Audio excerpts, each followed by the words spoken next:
বিসমিল্লাহির রহমানির রহিম ইন্নাল হামদুলিল্লাহি ওয়া সালাতু ওয়া সালামু আলা রাসূলিল্লাহি ওয়া আলা আলিহি ওয়া সাহবিহি ওয়া সাল্লামা তাসলিমান কাসিরান মাজিদান ইলা ইয়াউমিদ্দিন আম্মা বাদ। আসসালামু আলাইকুম ওয়া রাহমাতুল্লাহি ওয়া বারাকাতুহু। আল্লাহ তাআলা সূরা বাকারার 143 নম্বর আয়াতে বলেছেন, আর এভাবেই আমি তোমাদেরকে মধ্যমপন্থী উম্মত বানিয়েছি, যাতে তোমরা মানুষের ওপর সাক্ষী হও এবং রাসূল সাক্ষী হন তোমাদের ওপর। আর যে কিবলার ওপর তুমি ছিলে তাকে কেবল আমি এজন্যই নির্ধারণ করেছিলাম, যাতে আমি জেনে নেই যে কে রাসূলের সঙ্গে কে রাসূলকে অনুসরণ করে এবং কে তার পেছনে ফিরে যায়, যদিও তা অতি কঠিন তাদের ছাড়া যাদেরকে আল্লাহ হিদায়াত করেছেন। এবং আল্লাহ এমন নন যে তিনি তোমাদের ঈমানকে বিনষ্ট করবেন। নিশ্চয়ই আল্লাহ মানুষের প্রতি অত্যন্ত স্নেহশীল, পরম দয়ালু। আচ্ছা, এই আয়াতটির তাফসির এভাবে আসছে যে ওয়াসাতান শব্দের আবিধানিক অর্থ হলো মধ্যম। ওয়াসাতান শব্দের আবিধানিক অর্থ হলো মধ্যম, কিন্তু তার শ্রেষ্ঠ ও সর্বোত্তম অর্থেও ব্যবহার করা হয়। আর এখানে ওই সর্বোত্তম অর্থেই ব্যবহার করা হয়েছে, অর্থাৎ যেমন তোমাদেরকে সর্বোত্তম কিবলা দেওয়া হয়েছে, অনুরূপ তোমাদেরকে সর্বোত্তম উম্মত করা হয়েছে। এবং এর উদ্দেশ্য হলো তোমরা মানুষের জন্য সাক্ষ্য দেবে, যেমন অন্যত্র বলা হয়েছে। আচ্ছা, এখানে বলা হয়েছে যাতে রাসূল তোমাদের জন্য সাক্ষ্যদাতা এবং তোমরা সাক্ষ্যদাতা হও মানব মণ্ডলীর জন্য। সূরা হজ আয়াত 78। কোন হাদিসে এর বিশ্লেষণ এভাবেও করা হয়েছে যে যখন মহান আল্লাহ কিয়ামতের দিন নবীদেরকে জিজ্ঞাসা করবেন, তোমরা কি আমার আদেশ মানুষের নিকট পৌঁছে দিয়েছিলে? তারা বলবে হ্যাঁ।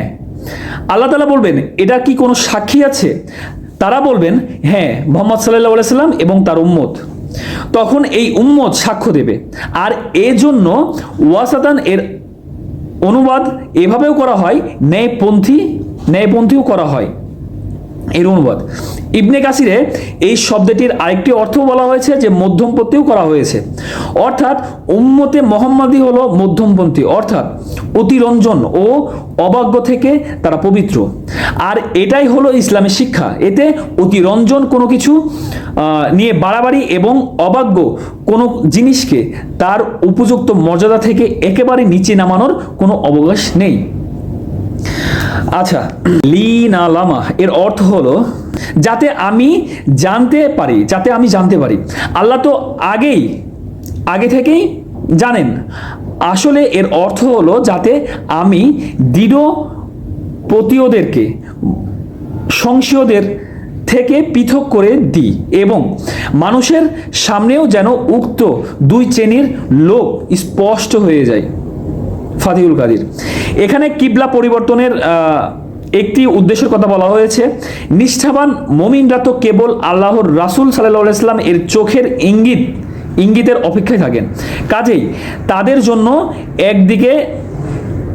একদিক থেকে অন্যদিকে ফিরে যাওয়া কোনো সমস্যার ব্যাপার ছিল না, বরং ছিল মসজিদে তো কিবলা পরিবর্তনের নির্দেশ তখন পৌঁছে যখন তারা রুকুতে ছিল।